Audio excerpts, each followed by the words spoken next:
Justin Trudeau, the fake feminist. I'm Brian Lilly with the Rebel.media. He may go around the world proudly proclaiming to be a feminist, but the reality is, and the facts that we'll show you here, Justin Trudeau treats women differently than men. He puts them lower on lists. He pays them less. He gives them lesser responsibilities, all the while claiming that he's all about equality, that he's about parity, and that he is indeed a feminist. And we know he's a feminist because he's told us several times.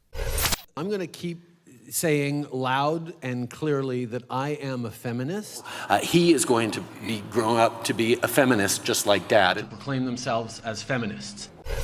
And of course, who could forget the answer he gave, the answer heard round the world when he and his cabinet were being sworn in, and he was asked, why did you choose to go with an equal number of men and women? Because it's 2015. Okay, so for all that talk, is Justin Trudeau actually treating women the same as men? No. He's paying them less, we told you. That may have been fixed, but there's other problems there, and he's putting them lower down on priority lists. Let me explain.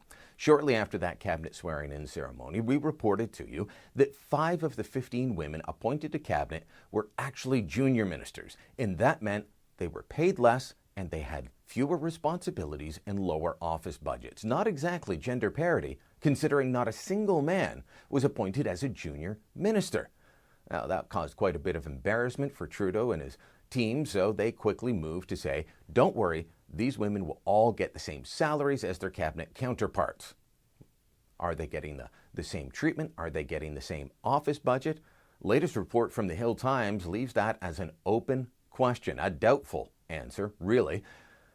The Privy Council office says that yes, despite the fact that legislation hasn't even been introduced, that regulatory changes have not been made, these cabinet ministers are getting the same salary as everyone else that sits around the table with them. But the Hill Times also asked, are they getting the same sized office budgets?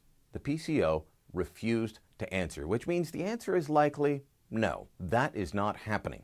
So much, again, for gender parity. Then there's the issue of the list of who gets to be Prime Minister if Justin Trudeau is unable to perform his duties. We told you about this list before. I called it scary and perplexing, and it truly is when you look at who ended up in where on the pecking order. Justin Trudeau may claim he wants parity, but when it comes to who would actually replace him, he likes old white men. I have no problem with old white men. I'm going to be one day. But this is a guy who makes this an issue all the time. He wants diversity. He wants gender diversity. But he doesn't have it in his own list. Of the top 10 people on the list, in order of precedence to replace Justin Trudeau, only 2 are women. Carolyn Bennett and Jody Wilson-Raybould. Of the bottom 10, 7 are women. And when it comes to ethnic diversity, those people tend to be at the bottom as well. All in all, that should be a black eye for Justin Trudeau and his record. I doubt the mainstream media is going to call it on him. No, they're still too in love with him.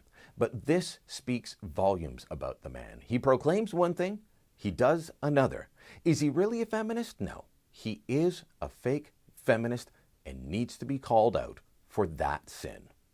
Thanks for watching. Click here to never miss a Rebel update. Want even more of the Rebel? Well, click here to become a premium member.